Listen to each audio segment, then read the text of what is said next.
आप लोग हमारे परिचय दीजिए कि मैं कौन हूँ, मेरा नाम क्या है और मेरे परिवार में कितने सदस्य हैं। बाबूजी, मेरा नाम वंदना है। मैं इसी ग्राम बलरामपुर की होने वाली हूँ। हमारे पति जी हैं, वो भिवंडी शहर में रहा करते हैं। एक ननद है जिसका नाम बिमला है, जो कि हमारे कहने सुनने में नहीं चलती, अपनी मनमानी करती है। उससे छोटा एक देवर है जिसका नाम राजेश कुमार है।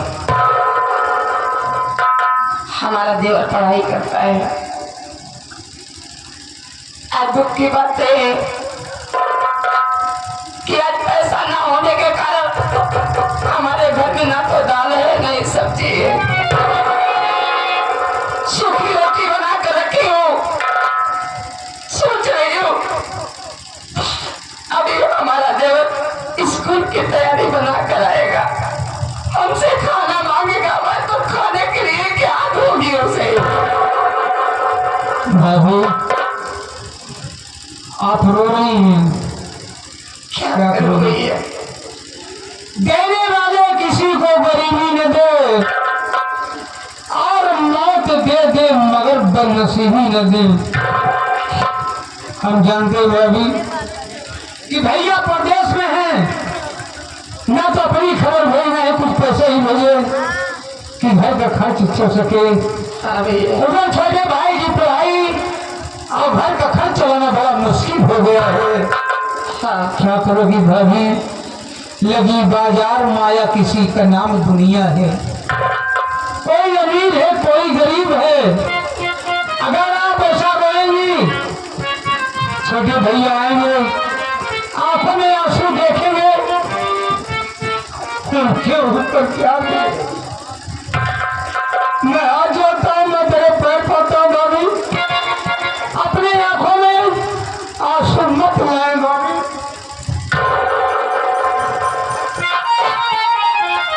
आपको हमारी कसम, आप रोती है तो मुझसे बर्दाश्त नहीं होता है। आराम कर ले भाभी, इंतजार कर ले।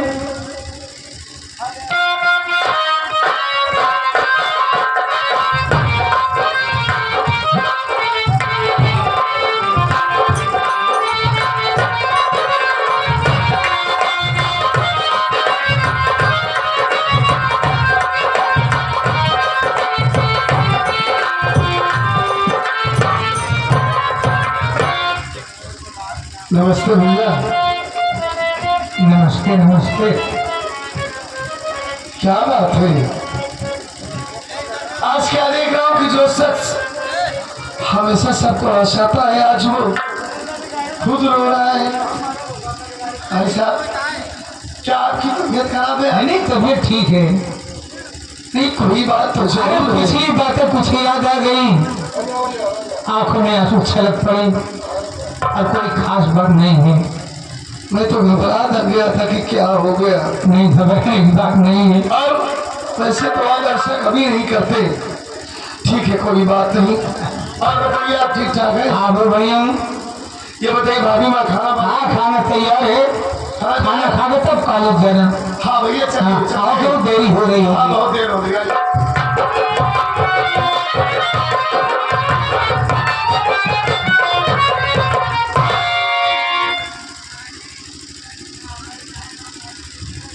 आज घर में न जाने सबको क्या हो गया है। अभी कुछ देर पहले राम शरण भैया रो रहे थे, अब क्या देख रहा हूँ कि भाभी माँ हमारी बैठी है, आंखों से आंसू बह रहे हैं। बात क्या है, वजह क्या हो सकती है? भाभी माँ का चेहरा इतना उदास कभी नहीं देखा मैं। पता करता हूँ।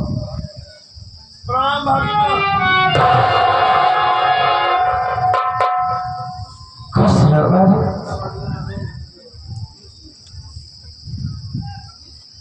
मैं तो खुश हूँ भाभी माँ, लेकिन आप हमें खुश नहीं नजर आ रही हैं। क्यों, क्या हुआ? आज आपको देख रहा हूँ कि आप रो रही हैं भाभी माँ। सभी तो ऐसे नहीं करती आप। हमें बड़ी जोर से भूख लगी है, आपके पास इसलिए आया कि आप खाना बनाई होगी। जल्दी से खाना खाकर मैं कॉलेज चला जाऊंगा। लेकिन यहाँ आने के बाद आपकी ये दशा देखकर तो हमारी भूख ही मिट गई भाभी। आपके नाशों को देखकर हमारी हिम्मत ही नहीं पड़ी कि अब हमें जल्दी से खाना दो, मैं खाना खाकर कॉलेज चला जाऊं। ये भाभी क्या बात है? कुछ नहीं भैया। क्या आपको विमला दीदी ने कुछ कहा है? नहीं या गांव में किसी से झगड़ा हुई है आपकी? नहीं, कोई बात नहीं। एक कोई बात तो जरूर है भाभी माँ। चाहे जितनी बड़ी मुसीबत आ जाती थी, मैं आपको बचपन से जानता हूँ, कभी आपकी आंखों में आंसू नहीं देखा मैं। बड़ी से बड़ी मुसीबत आप हंसकर सह जाती थी, कभी एहसास नहीं होता था कि हमारे घर में इतनी परेशानी है किसी चीज की। आज कोई बात जरूर है भाभी माँ जो आप रोए जा रही है। क्या आप अपने इस देवर से नहीं बताएंगी भाभी? मुझे लगता है कि आपकी तबीयत खराब है ना।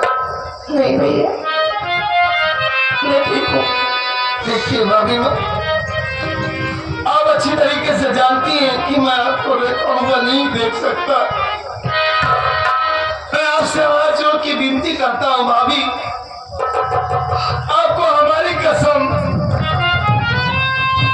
आप बताइए ना मुझसे क्यों रो रही है आप? बताइए भाभी। तो जानना चाहते हो? हाँ, मैं जानना चाहता हूँ। मैं बताऊंगी, लेकिन तुम बात बात पे कसम मत दिया करो बाबू। आप तो बता ही नहीं रही है। मेरी बात सुनो, मैं बता रही हूँ। क्यों रो रही है बताइए।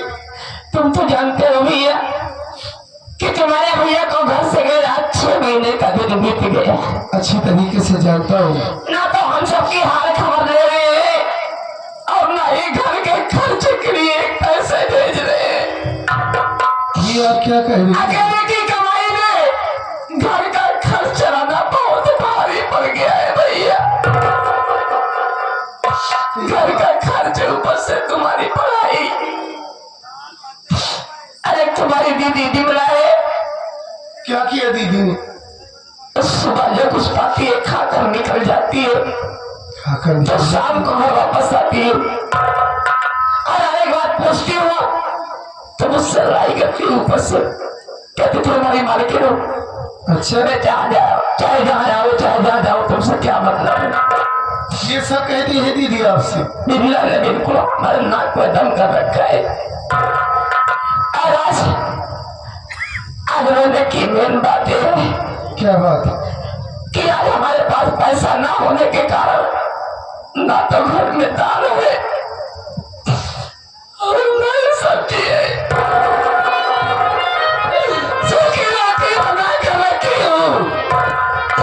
यही सोच रही थी कि भी हमारा मुन्ना आएगा, हमसे खाना मांगेगा तो मैं खाने के लिए क्या दूंगा।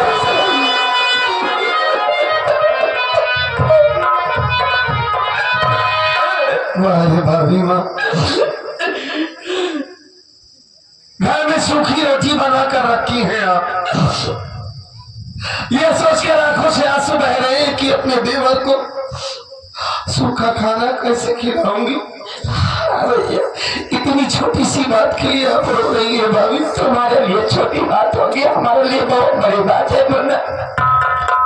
अरे भाभी माँ, सूखी रोटी भी तो खाना ही होता है ना, इसमें रोने की कौन सी बात है? और आप बता रही कि भैया का कोई संदेशा नहीं आ रहा है? नहीं, वो घर नहीं आना चाहते, खर्च के लिए पैसे नहीं भेज रहे। ये बात आज आप मुझे बता रही हैं। अगर पहले बताए होती तो अब तक मैं भैया का पता लगा लेता। खैर कोई बात नहीं, आप चिंता मत कीजिए, मैं कॉलेज जा रहा हूं ना, लौटते वक्त भैया के दोस्तों के पास जाऊंगा और अपने भैया के पास फोन लगवाऊंगा, कुछ न कुछ उनकी खबर जरूर लेकर आऊंगा। ठीक है। और आज सवाल विमला दीदी का, तो आप परेशान मत होइए, वो हमारी बहन है, मुझसे बड़ी भले ही है, लेकिन मैं अपनी दीदी को अच्छी तरीके से समझा दूंगा। आज के बाद वो आपको शिकायत का मौका नहीं देंगी भाभी। ठीक है भैया। इसमें रोने वाली कौन सी बात है? आप रोए जा रही हैं। मैं तो घबरा गया था। हमें बड़ी जोर से भूख लगी है भाभी, हमारी बात सुनो, बहुत देर हो रही है।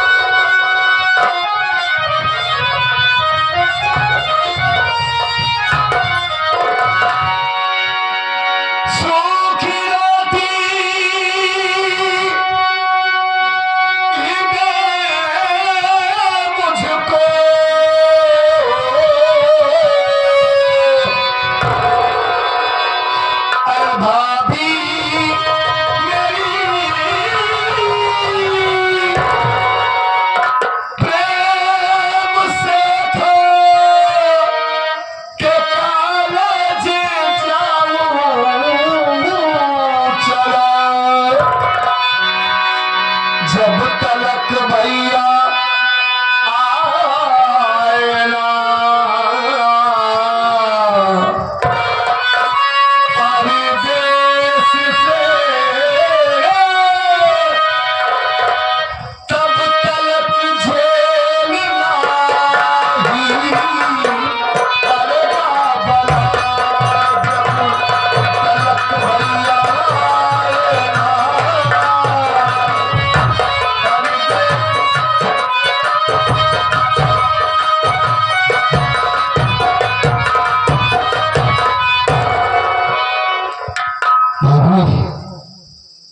जब तक भैया शहर से वापस नहीं आएंगे तब तक तो इस मुसीबत को छोड़ना ही पड़ेगा। हाँ भैया। और माँ कसम, आपके हाथों से जो कुछ बनता है सूखा रूखा, वो बहुत ही स्वादिष्ट लगता है भाभी माँ।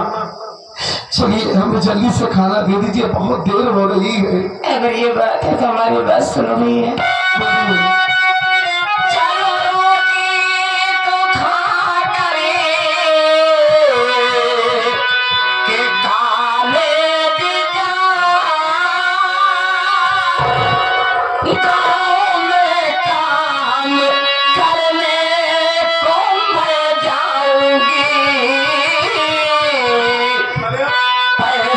मजदूरी का जो मिलेगा मुझे, खाने का सारा सामान ले आऊंगी।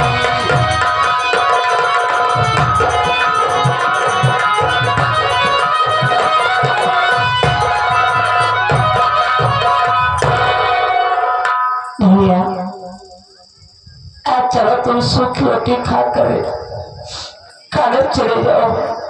मैं गांव में काम करने के लिए जा रही हूँ।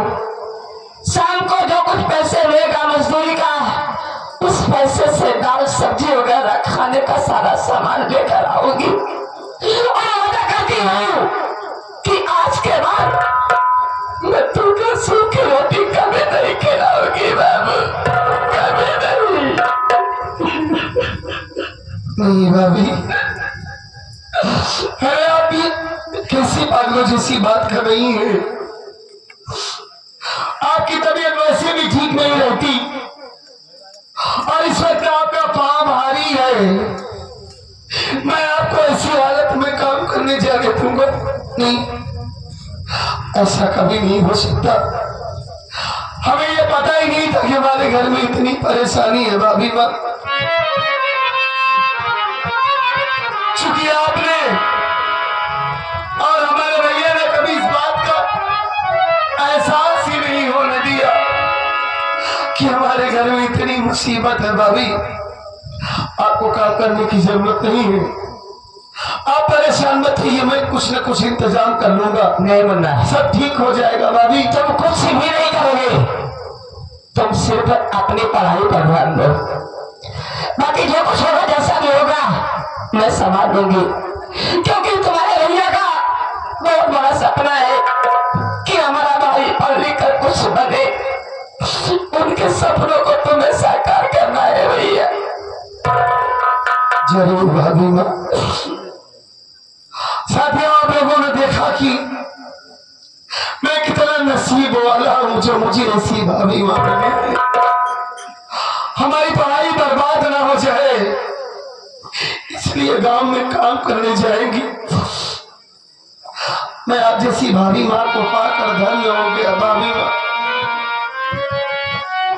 सच में जब से आप इस घर में आई हैं हमें ये कभी महसूस ही नहीं हुआ कि हमारी माँ इस दुनिया में नहीं है। माँ की ममता क्या होती है मैंने आपसे सीखा है।